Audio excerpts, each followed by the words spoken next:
Yemek odasına ve mutfağıma hoş geldiniz. Bugünkü tarifim bu görmüş olduğunuz yumuşacık pamuk gibi hem de hiç elektrik kullanmadan, fırını açmadan tavada yumuşacık sünger gibi kekin yapımını göreceğiz. Bu nefis pamuk keki nasıl yapmışım? Buyurun yapımını görelim.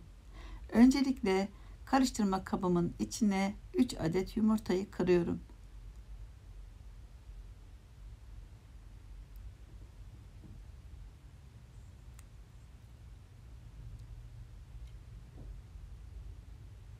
Bir su bardağından bir parmak eksik pudra şekeri ekledim. Güzelce çırpıyorum.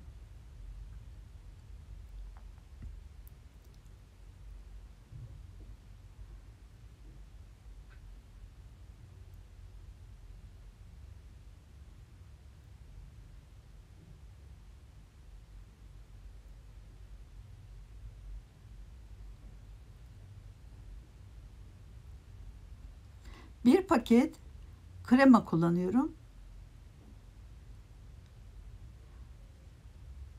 Krema yoksa yoğurt da kullanabilirsiniz. Krema kullandığım için artık yağ kullanmıyorum. Sıvı yağ kullanmıyorum. Ne katı yağ ne de sıvı yağ kullanmıyorum. Bu şekilde güzelce çırpıyorum. Üzerine isterseniz bir adet limonun kabuğunu veya portakal kabuğu rendeleyebilirsiniz. Gerçekten çok güzel bir tat ve aroma veriyor. Kokusu daha güzel oluyor. Böyle beyazına dokunmadan güzelce rendeledim. Bir tatlı kaşığı olacak kadar. Burada 1,5 su bardağı un var. Bir paket kabartma tozu, bir pakette şekerli vanilini una karıştırıyorum önce. Daha sonra unu eleyerek ilave edeceğim.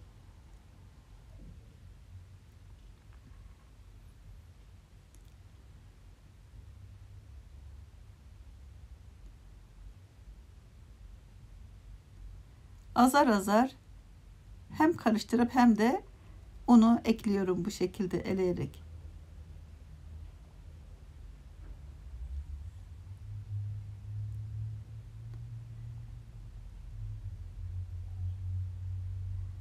Unu eleyerek eklerseniz hem daha güzel kabarır hem daha dokusu yumuşacık olur. Mümkünse eleyerek ekleyelim unu.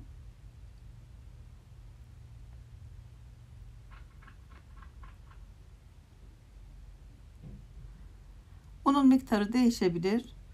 Kek kıvamında akışkan bir hamur elde edeceğiz. Çünkü yumurtanın büyüklüğüne göre değişebilir unun miktarı. Çok güzel bu şekilde çırpalım. Hiçbir pürüz olmasın.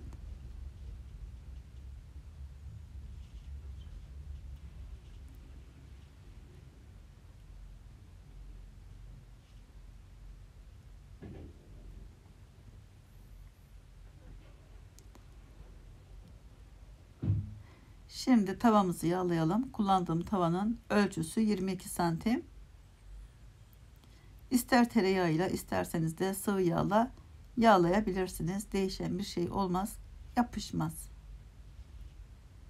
Güzelce yağladım. Şimdi artık hamurumuzu tavamıza dökebiliriz. Bakınız kıvamı bu şekilde akışkan. Normal bir kek hamuru. Şöyle biraz vurdum. Daha sonra üzerine bir kapak kapatıp ocağa alacağım. Ocağın orta gözünü kullanıyorum. En kısık ateşe getirdim ve 20 dakika pişirmeye bıraktım. Kontrol ediyorum. Bakıyorum elime yapışmış. Pişmemiş demektir. Şöyle 2 dakika kadar daha beklettim en kısık ateşte. Tekrar denedim. Elime yapışmıyor. Bu da pişmiş demektir. Kürdanla da test ettim. Evet pişmiş. Ters çevirelim. Bakalım nasıl olmuş. Artık bu şekilde kek pişmiş demektir. Fakat ben böyle üzerini beyaz sevmediğim için diğer tarafını da pişirmeyi tercih ediyorum her zaman. Bu şekilde tabağı yağladım. Biraz da kekin üzerine yağladım. Hem daha güzel kızarır hem de yapışmaz tabağa. Evet, gayet güzel pişmiş. Şimdi çevirelim.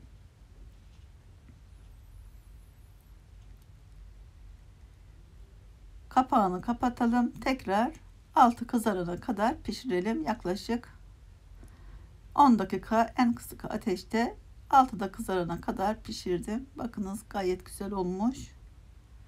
Fırında pişenden hiçbir farkı yok. Hatta daha lezzetli diyebilirim. Diğer tavada yaptığım kek, börek, çörek, çiçek ekmek, kurabiye tariflerine de bakabilirsiniz. Tavada yaptığım birçok tarifler var. Bakabilirsiniz. Şimdi üzerine isterseniz bir çikolatalı sos yapıp dökebilirsiniz. Dilerseniz de ben de böyle plastik örtüler var. Onları kullanıyorum bazen. Bu şekilde pudra şekeri serpiyorum. Daha hoş bir görüntü elde etmek için. Evet, gayet güzel, şık bir kek oldu. Umarım tarifimi sizler de dener ve beğenirsiniz. Şimdi dilimleyelim. Bugün üçgen değil de böyle kare kare dilimlemek istiyorum. İçinin dokusunu da görelim. Gerçi videonun başında da göstermiştim. Bu şekilde dilimleyelim bugün de. Dilerseniz de böyle pasta dilimi gibi böyle üçgen şekilde de dilimleyebilirsiniz.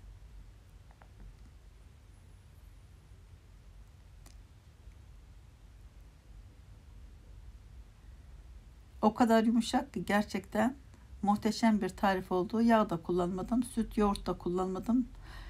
Onların yerine krema kullandım. Çok daha lezzetli bir tarif ortaya çıktı.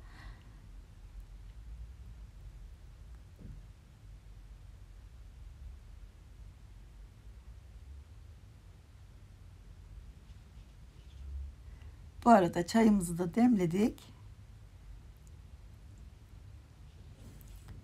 Evet. Evet, görüyorsunuz. Gayet güzel, yumuşacık, sünger gibi bir kek ortaya çıktı. İzlediğiniz için çok çok teşekkür ediyorum. Beğendiyseniz beğen tuşuna basıp, abone değilseniz de abone olup bildirim zilini açarsanız ben tarif paylaştığımda anında haberdar olursunuz.